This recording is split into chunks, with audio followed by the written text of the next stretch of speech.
This is the Bates Bobcast, our weekly podcast that takes a look at the week that was in Bates athletics. My name is Aaron Morse, and this week we reintroduce you to Bates Interim Director of Athletics, Will Rothermel, who was selected to lead the department earlier this month. Plus, our Bobcats of the week come from the track and field program after a successful Bates Invitational.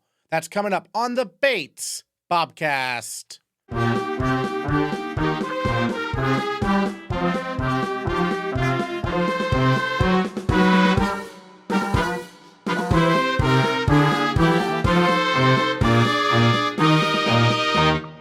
The Bates Track and Field program hosted the Bates Invitational and Multi last Friday and Saturday at Merrill Gym. It was an action-packed weekend, with both teams finishing in second place overall out of 8 schools behind the University of New Hampshire, as the Bobcats took first place among the Division III programs at the meet. There were a number of standout performances, with a pair of first years really shining. In his first collegiate track meet, Max Hoffman won the 3K with a time of 8 minutes, 36.95 seconds. His time was 5.2 seconds ahead of his nearest competition and first out of 34 collegiate runners overall.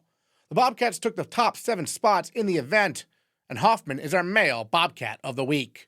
Well, Max, your first collegiate track meet, victorious in the 3,000 meters. Take us through the race and kind of how it went from your perspective from start to finish there. I started out a little bit nervous because I hadn't raced since mid-season cross last season. I got injured, so I kind of went out a little bit slow. We had a lot of Bates guys in the race. I think it was one UMaine Farmington guy, one UNH guy, one Colby guy, and then the rest were Bates.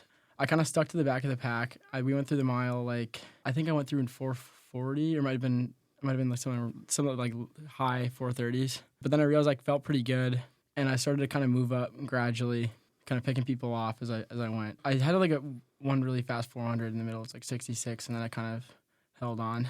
Oh, were you in the section with Ryan Smith and Owen Glover, alums who were running, or no? I was with Ryan Smith. Ryan Smith, he beat me obviously, but he was, he ran 8:29. I think he paced everyone through the 1600. I think the goal was 4:34 to 4:36. He talked to us all before. He was really professional about it. It was really cool. But yeah, he took us through the mile even, and then started to just rip it. So I couldn't really catch him.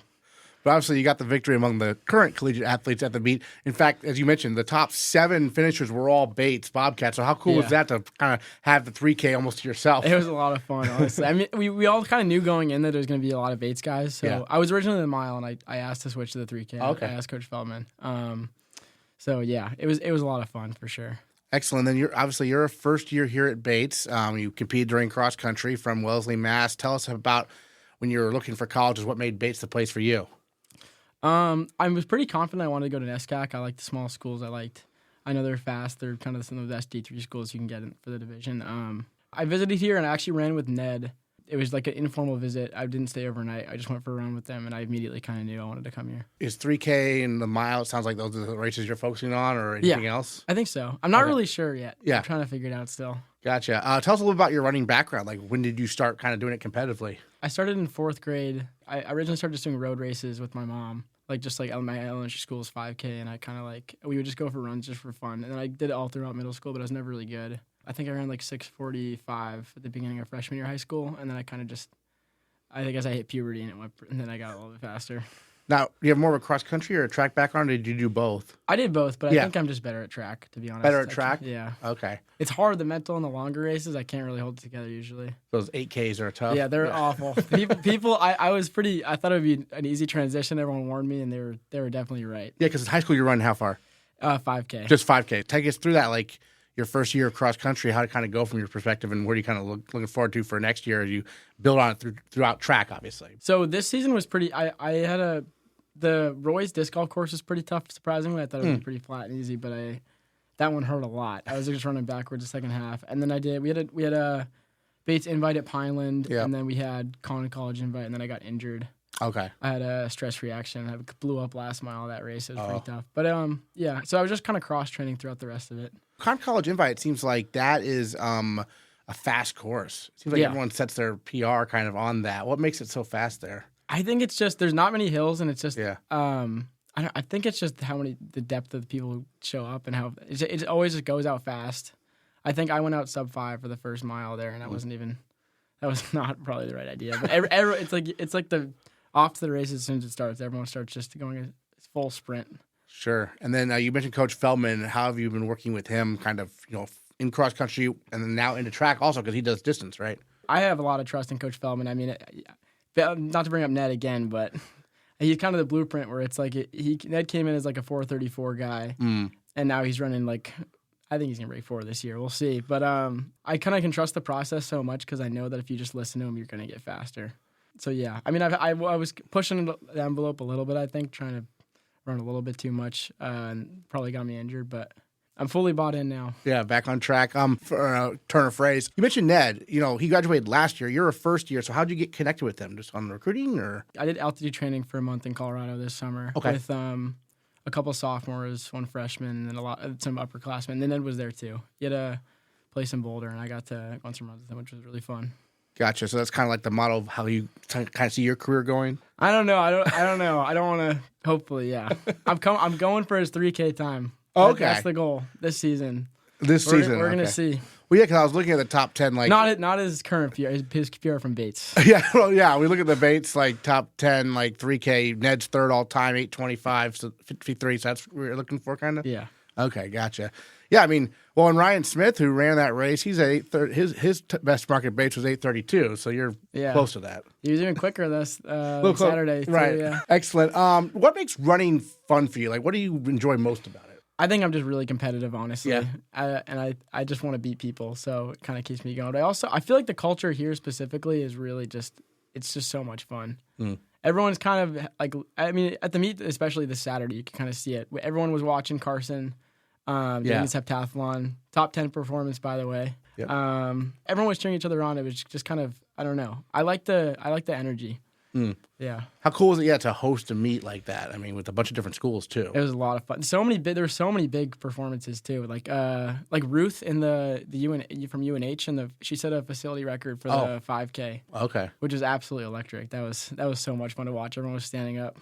Yeah, I mean, going up against a Division I school, that must be interesting. New Hampshire was there, right? Yeah. So probably they obviously put up a lot of big performances. What was that like to see that level? I mean, it's kind of inspiring. I mean, Kevin O'Connor, one of our captains, put it like that. There's not a lot of D3 teams that are racing against D1 teams, and we're not only doing it, but we're at least putting up a fight. I think so. I think it's a good sign. Your next up, you said Terrier Classic. Yeah. So that BU Track and Tennis Center, have you raced there before? I assume you have, right? I have once in high school. Once in high school? What's that place like? It's supposed to be the fastest indoor track in the world. Yeah. That's what they say. I don't know. The only time I ran there, I got DQ'd for cutting it too early out of the barrel. But hopefully, as long as it goes better than that, I'll be happy. Hopefully, I have a better experience this time. Yeah. And then, have you competed that track at New Balance yet? Because I know you didn't compete in the Suffolk Relays. Have you been to that venue? Yeah, a couple times in high school. They have New Balance Indoor Nationals is there. Okay. And I'm like a JOB. I'm from Wellesley, so it's like 15 minutes away. It was nice. It's pretty quick. Any other thoughts you wanted to share on your first collegiate track meet and kind of the experience we haven't got to talk about yet? It's just a lot of fun. I think I'm excited to keep going. Well, Max Hoffman, a winner in the 3K there on Saturday at the Bates Invitational in 8 minutes, 36.95 seconds, aiming for Ned's 8:25 mark by the end of this year. Thanks so much. Thank you. For the women's team, first-year Campbell Johnson finished second in the triple jump with a top effort of 35 feet, 1.75 inches, good for 9th on the Bates all-time performance list. Johnson also took second in the high jump with a top clearance of 5 feet, 1.25 inches. She also anchored the Bates 4x200 relay team, which took second place in 1 minute, 50.75 seconds.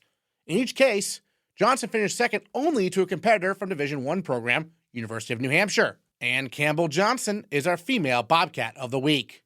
Well, Campbell, big performances for you at the Bates Invitational over the weekend. First of all, triple jump, right into the Bates top 10 all-time list. Take us through that event and how it went.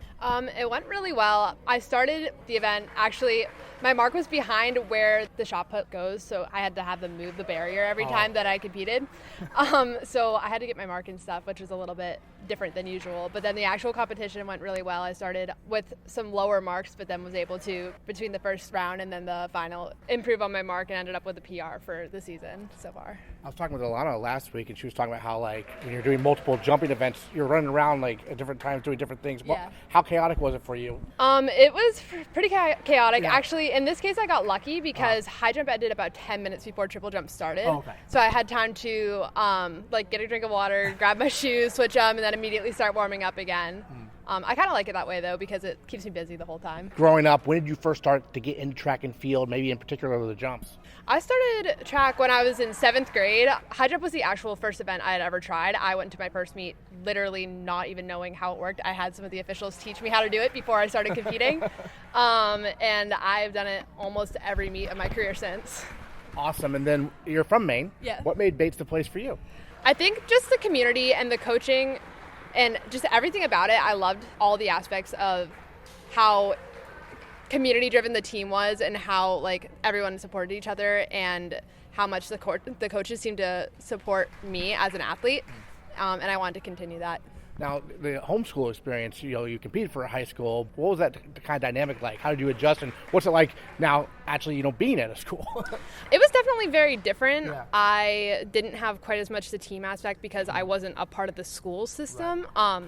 So being here and being able to be a part of the team, but also see all these people outside of being on the team, be able to do like schoolwork together and stuff has been like such an amazing transition. And honestly, I think it's made the whole experience of competing and being on the track team more fun. I believe you anchored the 4x2 relay. So what was that experience like there on Saturday?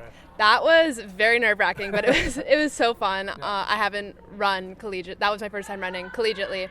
And it's just so cool because my entire team like lined the inside of the track, and I was focusing on the race, but I could hear everybody like yelling, and it was so nice to be able to like have that support while I was doing it. And when you're the anchor, does that add a little extra pressure? Or? It does. I was very worried I wasn't gonna get the baton, and I was so nervous. I just wanted to do well and support my team as best I could. But in the moment, it was so fun. Jumps and running, how do you balance the training, sort of, right? Completely different events. They are different. A lot of it overlaps. I do a lot more jump training than I do run training, but usually I'll have like one day a week where I'm sprinting instead. And then the rest of the week I'll be working on my jump tech and everything like that. And so then it kind of comes together with plyo and extra strength training and stuff. Now, Curtis mentioned earlier, obviously you and Alana now both are on the top 10 list. So what's that like having two teammates? You're still room to move up too, right? Oh my gosh. It's actually so amazing having a teammate that can push me and support me at the same time, and being the same for her and being able to like support each other and train together and get better together. Terrific. And then what was the experience like just in general hosting a meet like that with so many different schools? The energy was amazing. It was so cool, especially to have higher competition of like UNH being there. It was great to like have everybody come out and be supported as like a home meet, but also get to compete with all the other schools. I also know a bunch of people on the other teams because I'm from Maine, and it was a mostly Maine event. So it was cool to see people I knew from other schools that I've competed with before. Well, I saw the women's team edge Southern Maine for second place by 1 point. Yeah. Were you keeping track of the score throughout? Or? Honestly, no. I think it's a little more stressful to keep track of the score throughout, because then you're not focusing on your performance as much as you are trying to put it on what you place, and I don't think for me that personally works, so I just do not look at the score at all during, but it's really cool. You touched on having a Division I program here. You were second in your events, but you were first among Division III athletes, so what was it like to see the D1 level and compete against that? It was great competition, I think, to be able to be measuring what I was doing against D1. As much as it was cool to be top overall for D3, it was nice to be able to see that next level and like be able to look at where I want to be, even though I'm D3 and they're D1. Exactly. And then for goals this year, do you have anything in your mind kind of moving forward?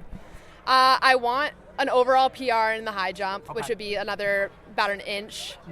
Overall PR in triple jump, which is about another foot from where I am now. I just want to continue to improve again on my marks. So you've gone further in both these. Like in the triple jump, you've jumped further before. Yes, my PR now for collegiate is about a foot shorter than my actual PR, and I'm looking to get like right back there with new technique and stuff. Sounds good, Campbell. Thank you so much for joining us on the Bobcast. Really appreciate it. Thank you so much. When Will Rothermel was hired as the Deputy Director of Athletics in September, he joined the Bobcast on just his second day on the job. Now he's been elevated to Interim Director of Athletics. as previous AD Jason Fine stepped down at the end of December. Rothermel brings AD experience from his time at St. Joseph's College of Maine, and we caught up with him this week to discuss his plans for Bates. Well, Will, the last time we had you on the Bobcast, it was your second day at Bates. So you were drinking from the fire hose. And now as the interim AD, you must be really drinking from the fire hose. How has that transition gone for you so far? No, it's a good point. Seems like just yesterday we were talking and I was, just getting acclimated to campus. And now this is kind of a new acclimation, if you will. But I think it's something I down the road thought could be a possibility. Didn't think that it would happen a few months in, but certainly coming into the position that I was in as the deputy, I think it's only natural, when the AD steps away in that role, you kind of become the go-to person for day-to-day operations. So while I was trying to absorb a lot throughout the fall semester, this has taken on a whole new meaning to that. But I think with the support really from campus partners, in particular, our direct report for athletics, Vice President Rosanna Farrow, it's felt seamless in a way. And I feel like athletics is very well supported at this time. And I think there's a lot of interest and energy behind athletics. So it's as big of a role as it seems to step into this quickly. It also is well positioned, I feel like. So you and Rosanna obviously are both fairly new to Bates. So what are those conversations kind of been like with each other during this transition period? Yeah, it's a great question. And I think, we're both trying to get a lay of the land more so and just trying to develop relationships, with folks throughout campus, really get a better understanding of what we want athletics to be, figuring out what that looks like, how that fits into the mission of the college, which I think is a focal point for sure. We've had to just kind of jump right into a lot of things too. And there's just, matters that just need attention day to day, that I think, a lot of people don't understand or see all the time, for various reasons. It's never a dull moment for sure. And, I think there's been some searches that we've run. We just hired a great lacrosse coach on the women's side, that we're super excited about. That takes up some time, and that all happened kind of during this process as well. So yeah, it's hard to rattle off all the things that we're diving into, but I'm excited about those conversations and where things are headed. Yeah, talk a little bit more about our new lacrosse coach. I know Princess is starting in less than a week, right? Plenty of time before lacrosse season, a whole week. So no, she emerged from a really great pool of candidates, and from the beginning just showed a great passion and energy. And I think, once she got to campus, got in front of students in particular, she just knocked it out of the park. And I think we're super fortunate to have her joining us. And, the timing isn't ideal for her to be leaving her team right before their season starts. So I definitely feel for them. But I think, she saw this as a great next step in her career, and I think we're super fortunate to have landed her and just want to help her hit the ground running. Now she's coming from St. Joseph's in Connecticut. You came to us from St. Joseph's right here in Maine. You were the AD there, and so based on what you've learned about Bates so far, being the interim AD now, what are going to be some similarities and differences between your previous leadership role there and now? Yeah, I think that's a great point and a natural question. It's funny too. We were in the GNAC at St. Joseph's of Maine, and so is University of St. Joseph's of Connecticut. So there's some familiarity there, besides just the name. So being in that seat, no matter what level, I feel like you gain a certain level of perspective of what are some of the things you're going to be dealing with, how to prioritize, really how to differentiate between pressing matters, for sure, because there's endless things that could come your way. It's just a matter of how do you decide what to attack and how do you delegate, how do you empower and support your people. So I think the principles are very translatable. I'd be lying if I said it was just the same environment, because I think there's a lot of different elements. I mean, going from 22 sports to 31, 350 student athletes to 700. I really think that my experience at Ithaca College prior to St. Joseph's is probably much more similar to what our environment here is at Bates. So I think I will lean on that experience a lot, having been there for 7 years as an administrator, and coincidentally having worked with Rosanna there as Yeah. well. So um, I think a combination of those things, kind of the environment at Ithaca, the experience of being in the seat at St. Joseph's, really kind of came together nicely for, when this day might have come. Um, but I think there's certainly a lot of things still to learn. I think the magnitude, the capital projects that we're embarking on or continuing to embark on, certainly a different element. But I think there are a lot of transferable principles that can go across all sizes and shapes of athletics departments. You mentioned capital projects, big projects coming up. I just got out of a meeting actually about the about the fitness center we're hoping to fundraise for. What are your kind of thoughts on that? Because I know you have a background in terms of raising money, stuff like that, right? Yeah, that is the key for sure. You need that first, but we're, really thankful that the college has made this a priority, and it certainly is going to serve all members of the campus community. While it is going to be occurring where we have athletics offices and team rooms, I think the fitness space that is lacking on campus will be addressed by this new project. And it's just super exciting for us to be able to offer that and kind of enhance the central areas of campus. I think aesthetically it will be, obviously a beautiful addition, but just a great need as well will be addressed with regard to our team room space, sports medicine, some offices. We're going to have to do some reshuffling, but overall, it's an incredibly exciting project to be a part of, and I'm excited to see where it goes with all the stakeholders that we're engaging with at the moment.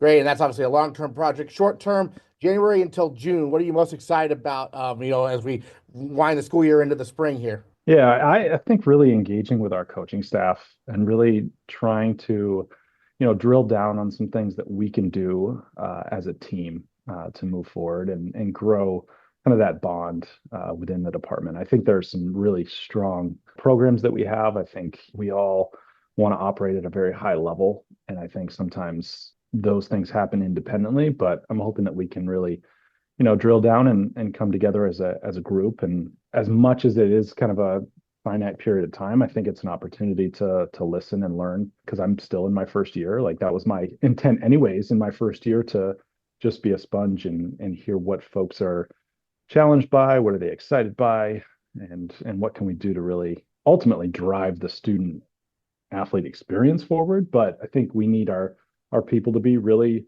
fulfilled and satisfied and feel supported in their roles as well. So I think it starts with that, and it starts with that work with our staff and our coaching staff for sure.